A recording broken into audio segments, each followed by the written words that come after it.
Welcome back to मेरा अपना school. अस्सलाम वालेकुम बेटा, कैसे हैं आप लोग? खैरियत से हैं? तो आज हम अपने सेशन का आगाज कर रहे हैं एक नए टॉपिक के साथ। जैसे कि आप लोगों को पता ही है एग्जैक्टली हमने जो चैप्टर शुरू किया था वो था वेव्स एंड साउंड, और उस वेव्स एंड साउंड के अंदर हम आ गए हैं वेव्स को लेकर सही मायनों में डिस्कस करने। तो आज जो हमारा टॉपिक रहेगा वो रहेगा वेव्स एंड इट्स टाइप्स। तो क्या होती हैं ये वेव्स और उसकी टाइप्स क्या हैं, और हम कहां किस सिचुएशन में वेव्स को ऑब्जर्व करते हैं, हमें कैसे पता लगेगा कि कौन से प्रोसेस या कौन से ऐसे एक्सपेरिमेंट्स होते हैं जहां पर हम वेव्स को समझ पाते हैं या देख पाते हैं, जो हम जिसमें हम ये हमें अंदाजा हो पाए कि हाँ भाई ये वेव्स हैं। ठीक है, इस टाइप की जो चीज होगी ये वेव कहलाएगी। ठीक है, चलिए शुरू करते हैं। पहले मैं वेव की डेफिनेशन लिखवाता हूं हमेशा की तरह, देन फिर उसके बाद हम आगे बढ़ेंगे। वेव्स होती क्या है, वेव्स की टाइप को डेफिनेशन को पहले हम समझते हैं। Waves is a disturbance. Wave एक डिस्टर्बेंस है हमारे पास। ठीक है, मैं सिंपली वेव्स की हेडिंग डाल रहा हूं। ठीक है, वेव्स, तो ये आपके पास जो है वो वेव्स की हेडिंग होगी। अब वेव्स हैं क्या? Waves is a disturbance. ठीक है, waves is a disturbance which transfer energy from one location to another, which transfer energy from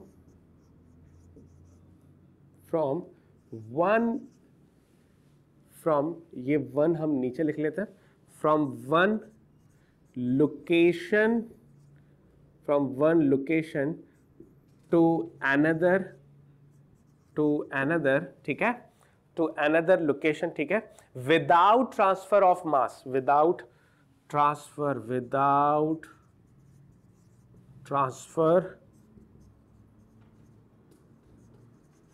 of mass is called waves। ठीक है, चलिए डेफिनेशन समझ में कुछ थोड़ी सी आ गई होगी।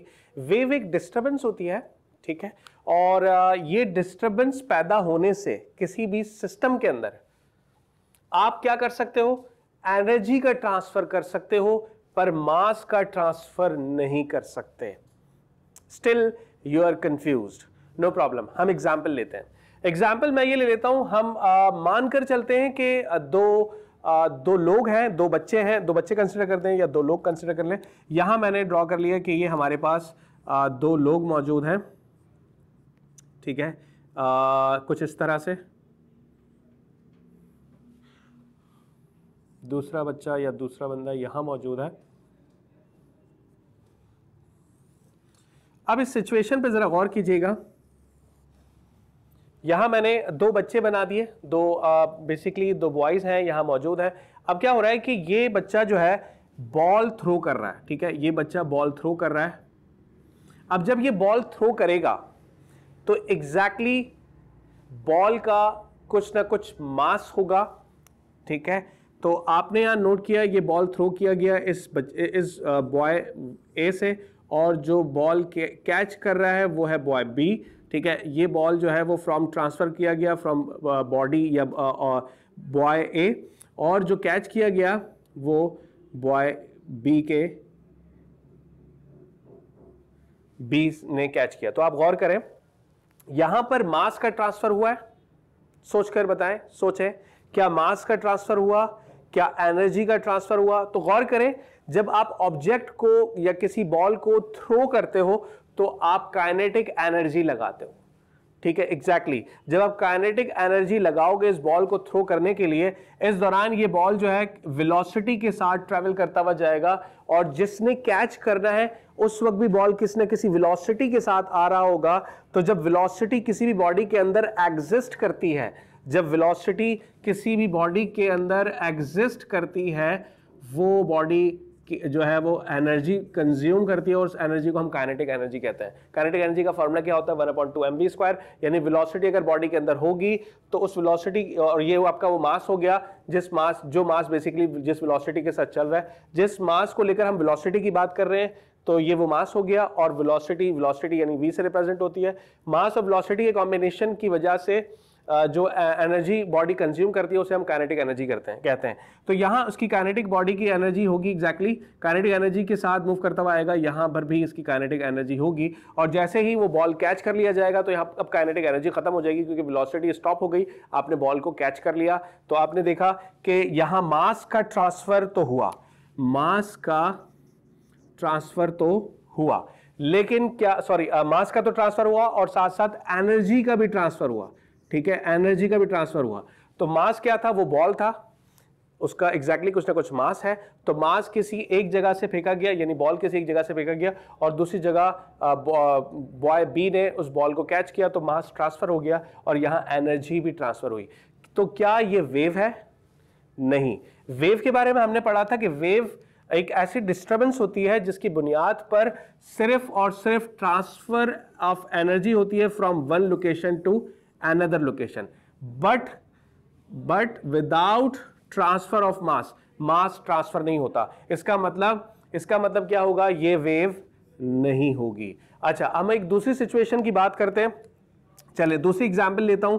यहां मैंने दूसरी एक एग्जाम्पल ले ली और ये देख लें कि कोई नई मूवी सिनेमा में लगी है। एग्जैक्टली हम अपने दोस्तों के साथ एक प्लान आउट करते हैं कि वीकेंड्स में हम जाते हैं मूवी के, तो टिकट खरीदने के लिए एक लंबी कतार लगी हुई है। अब रश का सिलसिला बहुत है, हर एक की कोशिश है, एक्साइटमेंट है, 10 मिनट रह गए मूवी स्टार्ट होने में और मतलब टिकट के लिए हमें सिर्फ 5 मिनट दिए गए, हमने फौरन 5 मिनट के अंदर ही टिकट लेनी और एक लंबी कतार लगी हुई। और आपने गौर किया उस लाइन में बिल्कुल स्टार्ट में कोई खड़ा हुआ है और वो कोई किसी ज़माने में आपके साथ उसका कोई झगड़ा हुआ था और आपको वो दिख गया। अब आपको उसको देखकर गुस्सा आना शुरू हो जाएगा और आप उससे बदला लेना चाहोगे। तो अब कैसे बदला लोगे एग्जैक्टली? अब आप अपने आगे मौजूद लड़के को धक्का दोगे और ये जब गिरेगा तो एग्जैक्टली अगले बच्चे पर गिरेगा, उससे अगला, उससे अगले के पर गिरेगा, उससे अगला, उससे गिरेगा, और जो बिल्कुल एट फर्स्ट जो बिल्कुल पहले बच्चा खड़ा हुआ है बिल्कुल टिकट लेता हुआ और वो भी गिरेगा तो उसके गिरने से उसको चोट लगेगी। तो आप नोट डाउन करें, इसको हम कैसे ड्रॉ कर सकते हैं।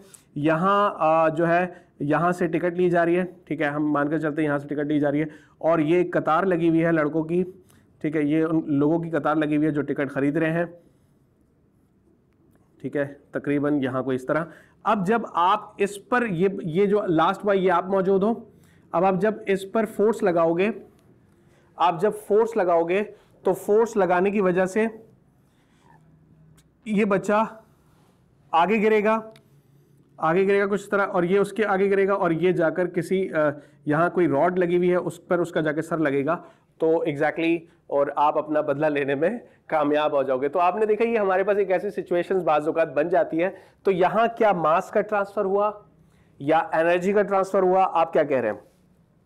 मास का ट्रांसफर होने का मतलब होता है क्या आप यहां से यहां पहुंच गए या आपने कोई चीज फेंकी जो इसके हाथ में आ गई, ठीक है, या उसने कैच कर ली, तो इस दौरान मास का ट्रांसफर नहीं हुआ। लेकिन क्या एनर्जी का ट्रांसफर हुआ? एग्जैक्टली एनर्जी का ट्रांसफर हुआ। अब आप एनर्जी का ट्रांसफर कैसे लगाई? जैसे आपने फोर्स लगाई, फोर्स लगने की वजह से क्या हुआ, एक डिस्टर्बेंस पैदा हुई।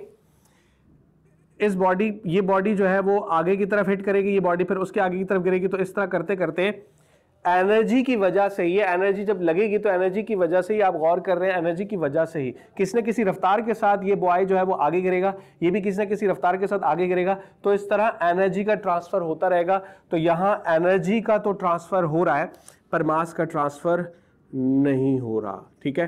तो इस तरह की सिचुएशंस होती है जहां पर एनर्जी का ट्रांसफर होता है। तो अच्छा, क्या ये वेव है? आप इसको वेव का नाम दे सकते हो, पर वेव कुछ ऐसी नहीं होती। ये मैंने एग्जाम्पल के तौर पे आप लोगों को समझाया कि ये सब चीजें हो रही होती है हमारे सराउंडिंग्स। अब एग्जाम्पल, बहुत एक्यूरेट एग्जाम्पल जो हम उठाते हैं एनर्जी के ट्रांसफर की, वो क्या हो सकती है? एक तालाब है, ठीक है, एक पानी का तालाब मौजूद है, या फिर आप ये कह दो एक नहर है, ठीक है, एक तालाब बड़ी अच्छी एग्जाम्पल होगी। पानी ठहरा हुआ पानी है, ठीक है, ये सिंपली हमारे पास ठहरा हुआ पानी है। अब आप अगर यहाँ खड़े हुए मौजूद कोई स्टोन थ्रो करते हैं पानी के सेंटर पर, तो क्या होगा? स्टोन के थ्रो करने से पानी के अंदर जहां स्टोन गिरेगा उसके अराउंड सर्कुलर वेव्स जनरेट हो जाएंगी, उसके अराउंड कुछ इस तरह से सर्कुलर वेव जनरेट्स हो जाएंगी और ये पानी इस तरह लहरों की शक्ल में यानी वेव्स की शक्ल में ऐसे आगे ट्रैवल होता रहेगा। अब अगर यहाँ कोई लीफ यानी कोई पत्ता रखा हुआ है, कोई दरख्त से गिरा हुआ पत्ता है, ठीक है, मैंने यहाँ इस तरह बना दिया, अगर यहाँ कोई लीफ मौजूद है तो क्या ये लीफ आगे की तरफ ट्रैवल करेगा?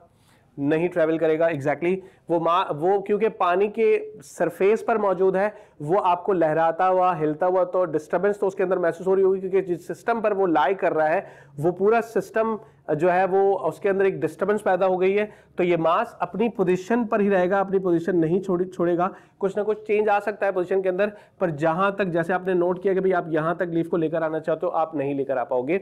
अब यहां क्या एनर्जी का ट्रांसफर हुआ? बिल्कुल एनर्जी का ट्रांसफर हुआ। ये एनर्जी के ट्रांसफर होने की वजह से वेव के पार्टिकल्स के अंदर वाइब्रेशन पैदा हुई और ये वाइब्रेशन ने एक वेव क्रिएट कर दी। ठीक है, एक वेव क्रिएट कर दी। तो ये होती है हमारे पास वेव। अच्छा, अब आ जाते हैं जो है हमारे पास डेफिनेशन क्या है वेव की, वो भी आपको क्लियर हो गई। और वेव किस नेचर की होती है? वेव का मतलब कुछ इस तरह से वेव ट्रैवल करती है और वेव में जो है वो आपके पास आगे हम इनके कंपोनेंट्स पे बात करेंगे। फिलहाल सिर्फ यहां तक काफी था। हम एक चार्ट बना लेते हैं जिस चार्ट की मदद से आप लोग टाइप्स ऑफ वेव को समझ सकते हैं। जल्दी से पहले इसको कॉपी कर लें और अगर इस एग्जाम्पल को भी राइट डाउन करना चाहते हैं तो वो भी लिख लें, ताकि फिर हम उसके बाद टाइप्स ऑफ वेव की जानिब बढ़ें। ओके, तो बॉयज आप लोगों ने कॉपी कर लिया होगा। मैं टाइप्स ऑफ वेव्स को पढ़ाने वाला था। मैं ये सोच रहा हूं कि टाइप्स ऑफ वेव क्योंकि काफी डिटेल टॉपिक है, उसका पूरा कंप्लीटली चार्ट हमने डिस्कस करना है और मजीद जो आने वाली टाइप्स हैं वो मजीद कितने सब टाइप्स के अंदर टूट सकती है उस पर भी बात करेंगे, उसकी डेफिनेशंस को भी देखेंगे, उसके एग्जांपल्स को भी देखेंगे। तो फिलहाल आप लोग इस सेशन के अंदर वेव्स के टॉपिक को हमने यहाँ कंप्लीट कर लिया है। इसको अच्छे से राइट डाउन कर लें, उस पर अच्छे से प्रैक्टिस करें, उसको अच्छे से याद कर लें। अब क्योंकि कॉन्सेप्ट क्लियर हो गया तो याद करने में मुश्किल नहीं होगी। चलिए इंशाल्लाह नेक्स्ट वीडियो में मुलाकात होती है टाइप्स ऑफ वेव के साथ। अपना बहुत सारा ख्याल रखिएगा। Thank you so much. अल्लाह हाफिज़।